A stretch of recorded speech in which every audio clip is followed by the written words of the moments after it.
Hey a todos! Hoje estou super entusiasmada porque venho falar-vos de um livro português. Um livro que é amor em toda a sua forma. O livro é este, tem o nome Portuguesas com M grande e foi escrito pela historiadora Lúcia Vicente e ilustrado por Cátia Vidinhas.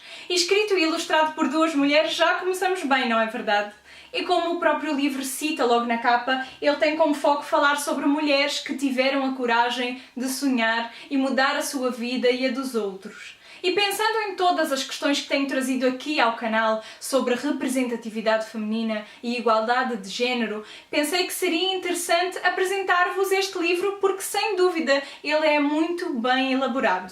Primeiramente, tenho de vos falar sobre a qualidade do livro, a capa grossa, as ilustrações lindas, com cores fortes, desenhos cuidados e preciosos, eu diria até que são ilustrações com alma. Relativamente ao conteúdo textual, é um livro com uma escrita simples e direta, bem resumida até eu diria, e apesar de ser um livro considerado infanto-juvenil, creio que é uma leitura para todos, independentemente do género e idade. O livro foi lançado em outubro de 2018 e esta leitura pretende resgatar do esquecimento o nome e a história de 42 mulheres que foram e são peças-chave no desenvolvimento do país Portugal nas mais variadas áreas e que merecem ser recordadas como inspiração. Um nome por página, uma biografia por página. 42 é um número significativo porque passaram precisamente 42 anos desde que as mulheres conseguiram ter o seu direito ao voto em Portugal.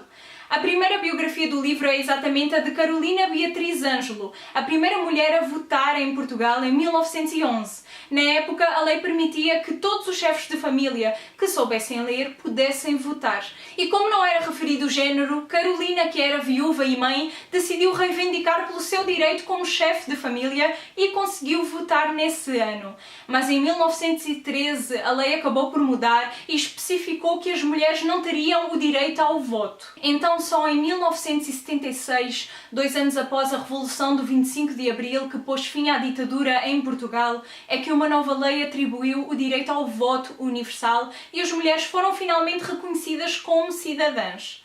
Se pensarmos pelo ponto de vista histórico, 42 anos é algo bem recente, certo? Durante anos foi retratado apenas o lado masculino da história, enquanto que o lado feminino foi invisibilizado. Mas essas mulheres fantásticas sempre estiveram lá, mulheres corajosas, irreverentes, talentosas, que contribuíram para quebrar os padrões das várias épocas até hoje. Neste livro encontramos alguns nomes familiares, como a fadista Amália Rodrigues, a atleta olímpica Rosa Mota, a escritora e ativista Maria Lamas, a criadora de moda Ana Salazar e a pintora Paula Rego. E muitos destes nomes, falando agora para os brasileiros que me acompanham, tiveram passagens profissionais pelo Brasil. Eu mesma percorri este livro conhecendo alguns nomes e desconhecendo tantos outros que são tão relevantes. E por isso vou apresentar-vos 4 mulheres, 2 que o livro refere, que eu já conhecia e admiro, e outras 2 que eu fiquei a par depois desta leitura. A primeira mulher que admiro e vos quero falar é da atriz e escritora Beatriz Costa. Ela nasceu em 1907 e faleceu em 1996. Era uma mulher irreverente que marcou toda uma época com a sua energia, o seu humor e o seu jeito sem papas na língua de ser. Protagonizou clássicos do cinema português como A Canção de Lisboa, A Aldeia da Roupa Branca e percorreu Portugal e o Brasil apresentando-se em teatros e fazendo sucessos de bilheteiras. E embora não refira neste livro, devo acrescentar que ela escreveu várias obras literárias sobre a sua vida, livros raros de encontrar nos dias de hoje, que mostram todas as suas facetas como mulher decidida e independente. Eu li alguns dos livros e sou encantada por ela, considero-a uma mulher exemplo, uma mulher à frente do seu tempo. A segunda mulher que vos quero falar é da poetisa e jornalista Flor Bela Espanca. Ela nasceu em 1884 e faleceu em 1930. Uma mulher corajosa que não se deixava moldar pelas convenções sociais da época, ouviu muitos não ao longo da sua vida relativamente às suas obras, pensou até em desistir de escrever, mas não se deu por vencida. Ela foi também uma das primeiras mulheres a divorciar-se para escapar de episódios abusivos, numa época em que o divórcio era visto com maus olhos. Flor Bela era uma mulher intensa que amava perdidamente e a sua vida foi inquieta e repleta de sofrimentos íntimos e amores que ela transportava para a sua escrita. Deixou grandes poemas escritos que a tornaram uma referência literária em Portugal e para mim pessoalmente ela é importante, pois foi dos primeiros contactos que eu tive com poesia quando eu andava na escola e desde então sou apaixonada pelos seus poemas. Duas mulheres que eu não conhecia, mas penso ser relevante falar-vos, é em primeiro lugar da jornalista, feminista e símbolo máximo das minorias, Virgínia Sofia da Guerra Quaresma. Ela nasceu em 1882 e faleceu em 1973. Teve uma vida pautada pela resistência, porque na época, século XIX, ela reunia todos os estereótipos proibidos. Era uma mulher negra, jornalista, emancipada e publicamente lésbica.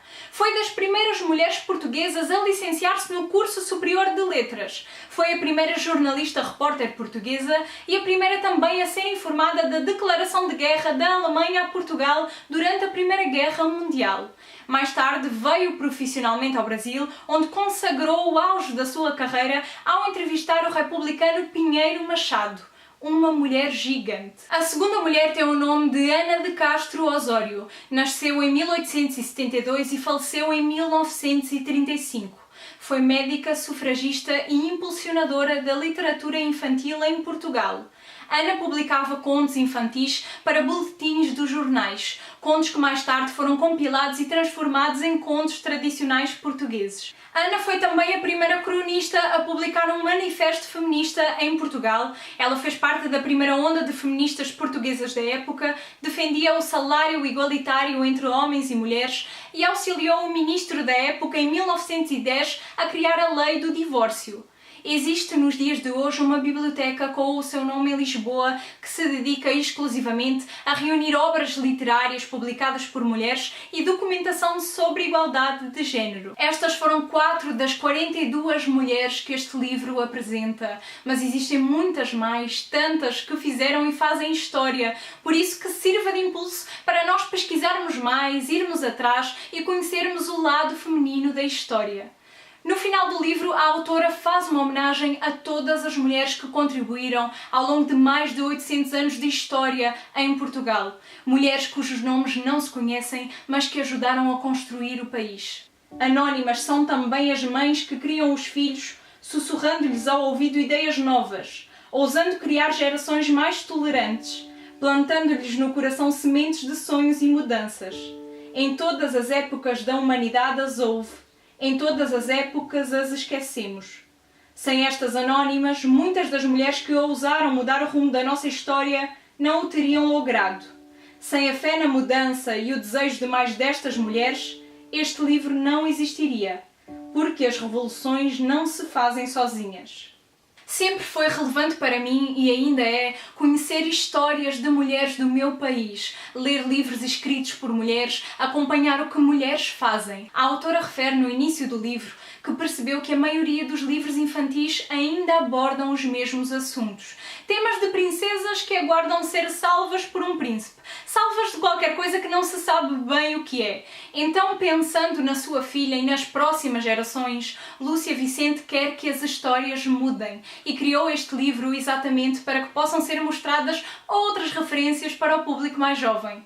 Ela refere que as meninas podem continuar a ser princesas, mas que também podem ser elas a salvar o príncipe, ou então elas podem ser outra coisa qualquer. E através destas simples biografias de mulheres reais, é mostrado que as meninas e mulheres podem sonhar em ser qualquer coisa e que o facto de terem nascido mulheres não pode impedi-las de alcançar, lutar e almejar o que quer que seja. A ideia da obra não é menosprezar os feitos dos homens, mas sim mostrar que não são exclusivos, entendem? A ideia é mostrar aos mais pequenos e a todos no fundo que as mulheres também são cheias de qualidades e capacidades, que também são inteligentes, guerreiras, corajosas, que também fazem coisas importantes e devem ser valorizadas por isso.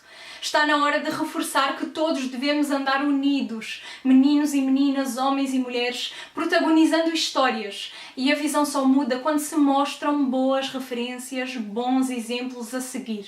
E este livro é importante para que o país, Portugal, pense nessas questões.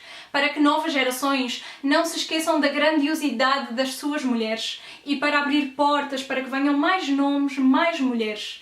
Os heróis não são apenas masculinos, também podem ser mulheres, mulheres com M grande.